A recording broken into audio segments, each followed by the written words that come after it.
नमस्कार दोस्तों। आज के सेशन का टॉपिक बहुत ही इंपॉर्टेंट टॉपिक है, बहुत ही रोचक टॉपिक है। टॉपिक अपना एलिप्स, जिसको दीर्घवृत्त कहते हैं। पिछली क्लास में पढ़ने दीर्घवृत्त की जो अपने पास में डेफिनेशन थी या उसके जो बेसिक टर्म थी, बेसिक जो शब्दावली थी, उस पर कुछ एग्जाम्पल्स सोल्व किए थे। उन एग्जाम्पल्स में एक बच्चे ने कमेंट किया कि सर इसकी जो उत्केंद्रता वो कैसे निकालते हैं। एक तो ये पूछा है इसने, उत्केंद्र जिसको इसेंट्रिसिटी इससे डिनोट करते हैं। और फिर एक ये बताइए कि जो कोई भी आपकी दीर्घवृत्त की समीकरण होगी, उस दीर्घवृत्त की समीकरण को मानक समीकरण में कैसे कन्वर्ट करते हैं। ये दो दो टॉपिक देखते हैं, फिर आज के सेशन को अपन स्टार्ट करेंगे। तो देखिए, इसमें पहला जैसे दे रखा है कि दीर्घवृत्त की जो समीकरण है, दीर्घवृत्त की समीकरण, जैसे ये किसी लिख दिया पर क्या कि 9x² प्लस 16y² प्लस कितना अपने पास आ गया, क्या जैसे आ गया कितना 12xy plus 4x plus 5y और प्लस 9 इज इक्वल 0 आ गया भाई। यहां पर ऐसी कोई इक्वेशन दे रखी है, तो आपको करना कुछ नहीं। देखिए ये जो टर्म है ना, केवल इतना सा पार्ट, इस वाली वैल्यू को इसके नीचे लगा दीजिए, इस वाली वैल्यू को इसके नीचे लगा दो। ऐसा ही है जो व्यापक समीकरण है, इस व्यापक समीकरण से आप डायरेक्ट इसकी मानक समीकरण बना सकते हो। तो मेरे पास क्या बन जाएगा, x² बटे में 16, y² बटे में कितना 9 और प्लस बराबर किसके 1। ये मेरी दीर्घवृत्त की समीकरण बन जाएगी भाई। यहां पर अब दीर्घवृत्त की समीकरण बन रही है, तो क्या करते हैं इसके बाद माइक को चेक कर लेना भाई। इसमें दीर्घवृत्त की समीकरण बन रही है, तो इस दीर्घवृत्त की समीकरण में अपने पास में यहां ये जो वैल्यू बढ़ी आ रही ना, तो अपने दीर्घवृत्त इस टाइप से बनेगी भाई। यहां पर ये लीजिए x और यहां क्या बन गया अभी yx बन गया। दीर्घवृत्त ऐसी बनेगी। अब दीर्घवृत्त बन गया तो यहां इसके क्या होंगी, फोकस कहलाएंगी, ये इसका दीर्घाक्ष कहलाएगा, ये इसका लघु अक्ष कहलाएगा, ये इसके नाभि लंब जीवा कहलाती है भाई। सवाल उठता है कि सर इसेंट्रिसिटी कैसे निकालते हैं। तो इसेंट्रिसिटी जो ई की वैल्यू होती है ना, वो क्या करते हैं, इसका फॉर्मूला आता है क्या C/A। तो ये तो मेरा फॉर्मूला होता है भाई यहां पर। अब ये वाली वैल्यू क्या कहलाएगी a², ये वाली वैल्यू क्या कहलाएगी b² कहलाएगी। c² निकालना है तो क्या करो, इन दोनों के डिफरेंस, या मेरे पास 16 है, 16 माइनस 9 और दोनों के डिफरेंस का रूट कर दो, तो ये मेरे पास c आ जाएगा, a की वैल्यू निकाल देंगे। ये तो मेरा फॉर्मूला हो गया। आप यदि इसके शॉर्ट ट्रिक से काम में लें तो E इज इक्वल क्या आएगा, दोनों के डिफरेंस, दोनों का डिफरेंस 16 माइनस कितना 9, और नीचे जो अपने पास दे रखी है यहां पर ये जो बिग है यहां पर ये 16 का रूट, तो यहां कितना बन गया भाई 7, और 16 का रूट कितना बनेगा वो देख लेते भाई। देखो एक बार इसको, तो यहां तो आ गया √7, ये तो बन गया मेरा क्या √7, और 16 का स्क्वायर रूट कितना बन जाएगा 4। तो ये इसेंट्रिसिटी इस प्रकार से अपन यहां पर निकालते हैं। तो देखिए वो पिछला सेशन था, उसको देखिए आप यहां पर, उसमें कुछ बेसिक टर्म है, उनके क्वेश्चंस कैसे सोल्व किए हैं उनको आप प्रैक्टिस करिए। आप इनको बार बार देखें तो आपको क्लियर हो जाएगा अभी यहां पर। अब देखिए आज का टॉपिक क्या अपना, कि आज के टॉपिक में क्या है, दीर्घवृत्त की स्पर्श रेखा। दीर्घवृत्त की स्पर्श रेखा, जिसको बोलते हैं क्या tangent, tangent to the ellipse, ellipse, tangent to the ellipse. अब देखिए दीर्घवृत्त की जो स्पर्श रेखा होती है होती क्या, देखिए सबसे पहले जैसे आपने ये दीर्घवृत्त खींच दिया भाई, यहां पर ये लीजिए, ये दीर्घवृत्त हो गया भाई मेरा। इस दीर्घवृत्त पर यहां आपने एक पॉइंट ले लिया जिसको बोलते हैं क्या आप स्पर्श बिंदु। इस स्पर्श बिंदु के निर्देशांक आपने बोल दिया x1 है, y1 यहां पर।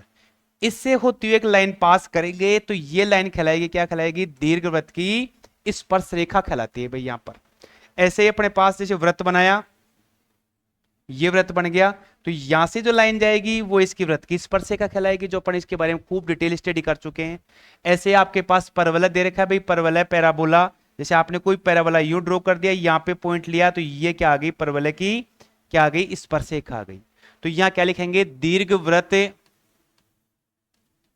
दीर्घवृत्त x² बटे में a² y² बटे में b² बराबर 1 पर बिंदु P, जिसके निर्देशांक है x1 y1 से स्पर्श रेखा का समीकरण, इस स्पर्श रेखा का समीकरण। तो आप इसको टी बराबर जीरो या तो ऐसे लिखिए, या क्या लिखेंगे आप यहां पर x1 बटे में ए स्क्वायर y1 बटे में बी स्क्वायर बराबर 1। तो जो ये समीकरण ना, ये समीकरण क्या कहलाएगी, मेरी दीर्घवृत्त की स्पर्शिका कहलाएगी। और ये जो पॉइंट, ये इसे बोलेंगे पॉइंट फॉर्म। पॉइंट फॉर्म यानी किसी बिंदु से इस बिंदु से जा रही है ना यहाँ पर, तो इस बिंदु से पास होने वाली स्पर्शिका का समीकरण इसे बोलेंगे, आप क्या बोल सकते हैं, पॉइंट फॉर्म बोलते हैं। पॉइंट फॉर्म में स्पर्शिका का समीकरण यानी बिंदु से, किसी बिंदु से जो लाइन पास हो रही है या किसी पॉइंट फॉर्म से स्पर्शिका जो गुजर रही है अपने पास में, इस स्पर्शिका का समीकरण क्या बन जाएगा, x1 बटे में ए स्क्वायर प्लस y1 बटे में बी स्क्वायर बराबर 1। ये मेरे क्या कहलाएगी, स्पर्शिका का समीकरण कहलाएगा।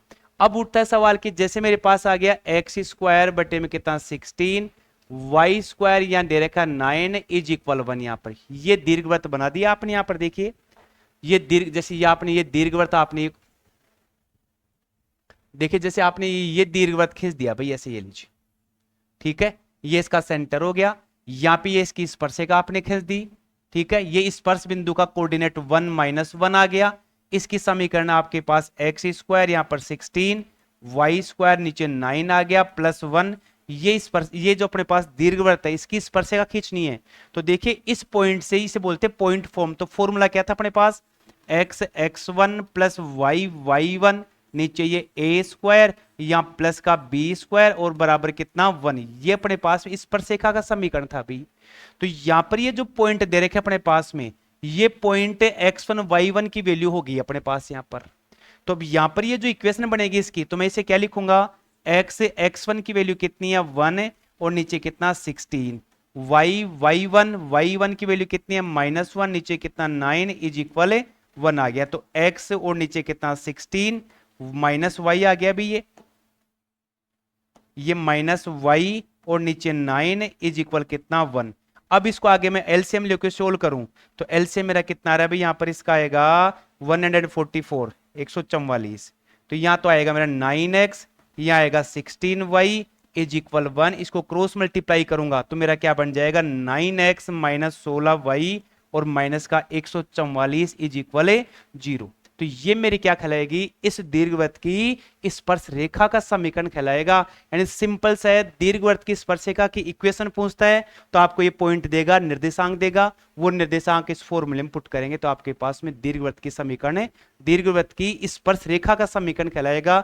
और इस स्पर्शिका को बोलते हैं पॉइंट फॉर्म बोलते हैं भाई, इसको पॉइंट फॉर्म के रूप में, इसको पॉइंट, किसी पॉइंट से पास होने वाली स्पर्शिका का समीकरण हो गया भाई।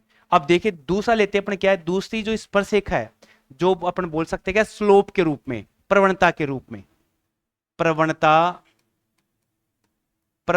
के रूप में स्पर्श रेखा का समीकरण, प्रवणता के रूप में स्पर्शरेखा का समीकरण। तो प्रवणता के रूप में स्पर्शरेखा का समीकरण है, इसके लिए एक पॉइंट की आवश्यकता होगी जिसे बोलेंगे स्पर्शता का प्रतिबंध। यानी जैसे अपने पास यहाँ पे कोई दीर्घवृत्त मैंने ये खींच दिया इधर यहाँ पर, ये तो यहाँ पर जैसे अपन ने क्या बोला था कि एक लाइन जैसे यूं जा रही है, एक इसको स्पर्श करती हुई जा रही है, एक इसको दो अलग अलग पॉइंटों पे काटती हुई जा रही है, तो ये कहलाएगा स्पर्श बिंदु कहलाएगा, और इसे ये कहलाएंगे स्पर्शता का प्रतिबंध। तो इससे ये वाली जो प्रवणता के रूप में स्पर्शिका का समीकरण चाहिए, तो इसके लिए आप ना स्पर्शता का जो प्रतिबंध है उसकी हेल्प से आप ना स्पर्शिका का समीकरण बनाएंगे भाई यहाँ पर। तो यहां लिखेंगे क्या, रेखा तो क्या अपने पास में, रेखा तो है y बराबर mx प्लस सी।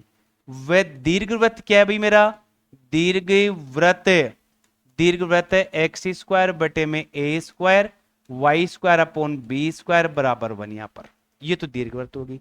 स्पर्शता का प्रतिबंध क्या है भाई, इसका स्पर्शता का प्रतिबंध, स्पर्शता का प्रतिबंध, स्पर्शता का प्रतिबंध का फॉर्मूला अपने पास a square m square b square और यहां क्या आ गया सी स्क्वायर। ये स्पर्शता का प्रतिबंध है भाई यहां पर, ठीक है। तो इसमें आपको इस स्लोप के लिए क्या करना है, ये अपने पास इक्वेशन हो गई। यहां से यदि मैं सी की वैल्यू निकालूंगा तो प्लस माइनस रूट मेरे पास आ गया a square m square plus b square आ गया भाई। ये सी की वैल्यू यदि मैं इस सी की जगह पुट कर दूंगा तो क्या आ जाएगा मेरे पास में, स्पर्शरेखा का समीकरण है। और वो भी कौन सी स्पर्शरेखा, जो अपने पास में स्लोप के रूप में, उसमें स्लोप देगा क्वेश्चन में, आपको एम की वैल्यू देगा क्वेश्चन में, तो उसे बोलेंगे प्रवणता के रूप में, या स्लोप फॉर्म कहलाता है यहां पर। तो मैं लिखूंगा क्या, स्पर्श स्पर्श रेखा का समीकरण क्या आ गया भाई यहां पर, y बराबर एम एक्स प्लस सी की वैल्यू क्या आ गई, plus minus root a square m square plus b square. ये मेरे पास क्या आ गया, जो अपने पास में ये जो टेंजेंट थी अपने पास में, जो ये स्पर्श रेखा थी, इस स्पर्श रेखा की इक्वेशन बन गई, समीकरण बन चुकी है भाई आपके यहां पर। तो इसे बोलते हैं कि आप प्रवणता के रूप में स्पर्शरेखा का समीकरण हो गया। अब सवाल उठता है कि जैसे आपने यहां स्पर्शरेखा के रूप में, यहां पर स्पर्शता के रूप में आपने ये ड्रॉ कर दिया, तो इसका स्पर्श बिंदु भी आएगा अपने पास यहां पर। तो यहां लिख देंगे क्या, स्पर्श बिंदु के निर्देशांक, स्पर्श स्पर्श बिंदु के निर्देशांक, स्पर्श बिंदु के निर्देशांक क्या होंगे भाई, minus plus a square m square, और यहां क्या लिखूंगा, root a square m square plus b square. दूसरा प्लस माइनस बी स्क्वायर बटे में root a square m square plus b square. तो यहां पर ये जो कोऑर्डिनेट फॉर्म में अपने पास ये क्या आ गए अपने पास में, स्पर्श बिंदु के निर्देशांक। अब इसमें सवाल क्या उठता है कि सर इसमें करना क्या है, केवल आपको जो इक्वेशन देगा, ये जो समीकरण आ रही है, इस समीकरण से केवल इसकी स्लोप ज्ञात करनी है। स्लोप, आपको स्लोप की कोई कंडीशन देगा वेरिएबल के रूप में, कैसे भी आपकी इसमें कंडीशन देगा, तो वो तो क्या कहलाएगा, अपने एम की वैल्यू, और ए स्क्वायर बी स्क्वायर अपने पास क्वेश्चन में दिया हुआ मिलेगा। तो इससे अपने क्या कर सकते हैं, इसके स्पर्श बिंदु का, ये जो मेरे पास स्पर्श बिंदु है, इस स्पर्श बिंदु का निर्देशांक आप आसानी से ज्ञात कर सकते हैं। तो देखिए कुछ भी नहीं है, जो अपना वृत्त था, वृत्त के अल्टरनेट क्या है, परवल आ गया, और परवलय के अल्टरनेट क्या चल रहा है, दीर्घवृत्त चल रहा है अभी, और दीर्घवृत्त के अल्टरनेट क्या, एक क्या चलेगा अपना, अति परवलय चलेगा। सारी प्रॉपर्टियां एक टॉपिक आप तैयार करिए, दूसरा टॉपिक से अटैच करके चलिए कि ये दीर्घवृत्त में क्या बनता है, अति परवलय में क्या बनेगा, वृत्त में क्या बनेगा। इसलिए आपके 4 टॉपिक एक साथ क्लियर होंगे। एक टॉपिक को बड़े से करो, दूसरा टॉपिक आपका साथ में से कवर हो जाएगा भाई यहां पर। अब देखते हैं आगे क्या, ये कुछ एक कौन सा था अभी, प्रवणता के रूप में स्पर्शरेखा का समीकरण। अब लिखेंगे क्या, लिखेंगे प्राचालिक रूप, यानी पैरामेट्रिक फॉर्म ऑफ टेंजेंट। यहां पर प्राचालिक रूप, स्पर्शरेखा का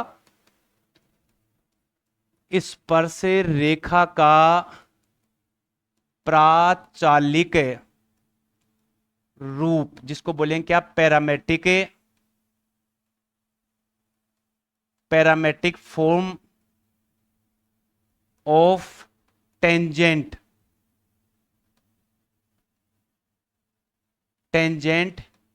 टू द एलिप्स। यहां पर यानी जो अपने पास में दीर्घवृत्त होगा, उस दीर्घवृत्त का कौन सा पैरामेट्रिक फॉर्म के रूप में आपको क्या करना है, इसकी इक्वेशन बनानी है भाई। तो जैसे मैं मान लीजिए एक मैंने दीर्घवृत्त यूं खींच दिया भाई, ये लीजिए, ये दीर्घवृत्त खींच दिया, क्लियर हो गया। यहां पे क्या आ गया, इसका कोई बिंदु है, इस बिंदु के कोऑर्डिनेट आ गए a cos theta and b sine theta आ गया भाई यहां पर पी बिंदु, और यहां से आपने एक टेंजेंट ड्रॉ कर दी भाई यहां पर, ये लीजिए, ठीक है, टेंजेंट ड्रॉ कर दी। तो मेरे पास क्या बनेगा भाई, स्पर्शरेखा का समीकरण क्या था भाई, इसकी स्पर्श रेखा का समीकरण किसमें, अपने पास में किसमें पूछा है, पैरामेट्रिक फॉर्म में। तो बिंदु बी का निर्देशांक क्या दे रखा है भाई, बिंदु पी क्या दे रखा है, a cos theta plus b sine theta, और दीर्घवृत्त क्या दे रखा है भाई,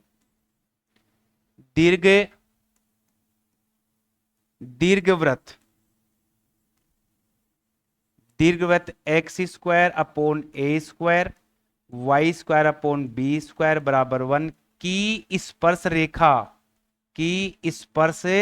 रेखा क्या होता है समीकरण, एक्स एक्स वन बटे में a square Y Y one बटे में बी स्क्वायर बराबर 1।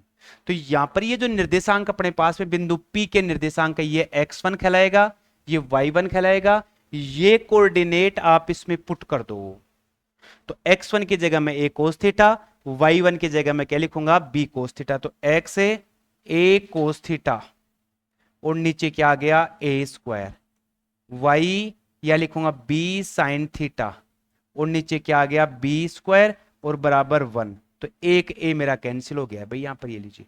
तो क्या बन गया a x cos theta upon में a y sin theta upon में b इज इक्वल 1। यहां पर ये आगे मेरे पास क्या पैरामेट्रिक फॉर्म के रूप में, या बोल सकता हूं प्राचालिक रूप किसका, स्पर्शरेखा का समीकरण यहां पर।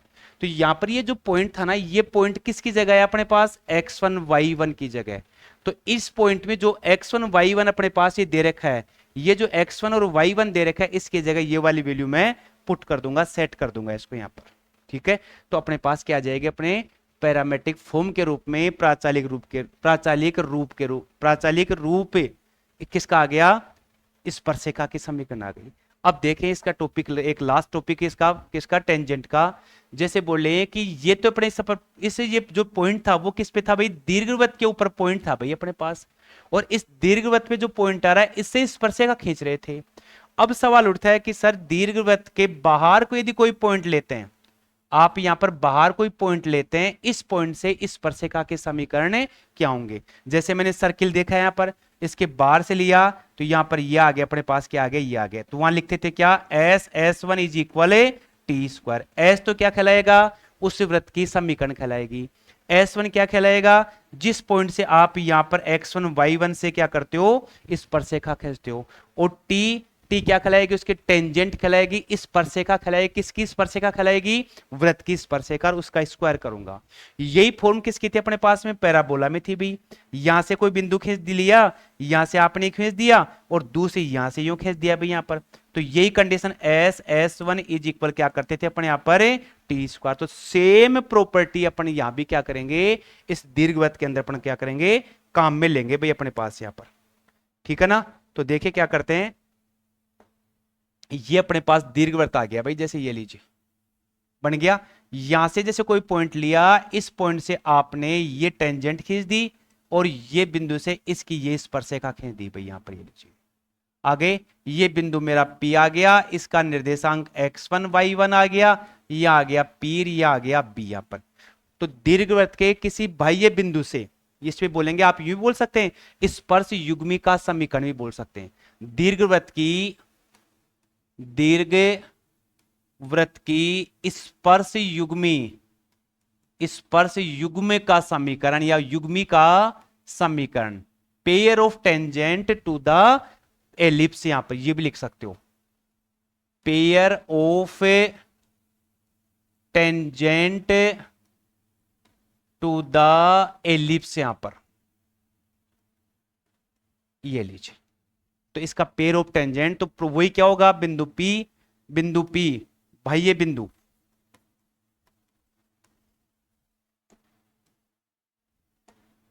भाई, ये बिंदु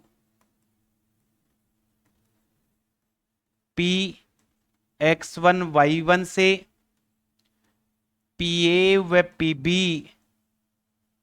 दो स्पर्श रेखाएं दीर्घवृत्त पर खींची गई हैं भी, दीर्घवृत्त पर खींची गई हैं। तो इसे बोलेंगे, क्या लिखेंगे, स्पर्श, अतः स्पर्श युग्मी का समीकरण वो क्या कहलाएगा, S S one is equal T square, ये इसकी कंडीशन कहलाएगी। तो एस क्या होगा, मेरा दीर्घवृत्त होगा। दीर्घवृत्त की समीकरण क्या होगी, एक्स स्क्वायर बटे में ए स्क्वायर, वाई स्क्वायर बटे में बी स्क्वायर बराबर 1। तो इस एस की जगह में क्या लिखूंगा, x square upon a square, y square upon b square -1, यहां पर ये लीजिए। फिर S1 क्या आएगा, जहां से जिस बिंदु से ये लाइन आप खींच रहे हो, जिस बिंदु से ये आप लाइन खींच रहे हो ना, वो बिंदु क्या करेंगे, इसमें पुट करूंगा।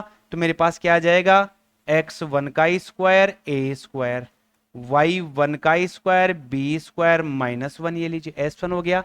और टी क्या आएगी, टेंजेंट आएगी। तो टेंजेंट की इक्वेशन क्या आती है, x x1 upon a square y1/b² का -1 और का होल स्क्वायर। तो ये जो समीकरण आएगी, ये समीकरण क्या कहलाएगी? इस दीर्घवृत्त की स्पर्श युग्मी की समीकरण कहलाएगी भाई यहाँ पर।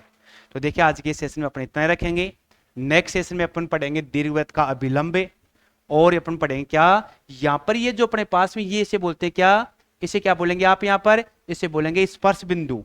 इन बिंदुओं को मिलाने वाले जीवा होते हैं, इसे बोलेंगे क्या बोलेंगे? स्पर्श जीवा बोलेंगे यहाँ पर। तो इस स्पर्श जीवा का समीकरण कैसे निकालते हैं? और यहाँ पर जैसे ये मेरा दीर्घवृत्त आ गया, ये क्या आ गया? इसका स्पर्श बिंदु। इस स्पर्श बिंदु पे क्या हो जाएगा? ये इसका अभिलंब हो जाएगा। तो नेक्स्ट सेशन में अपन करेंगे क्या? दीर्घवृत्त का अभिलंब। और यहां पर ये जो मैंने ड्रॉ किया यहां पर, इसे बोलेंगे क्या बोलेंगे? दीर्घवृत्त की स्पर्श जीवा। तो इसके बारे में नेक्स्ट सेशन में डिस्कस करेंगे। आज के सेशन में इतना रखेंगे। आप मेरे चैनल पे बने रहें, लाइक करें और चैनल को सब्सक्राइब करें, ताकि मैं आगे और मेरा मनोबल बढ़ता सके। थैंक्स।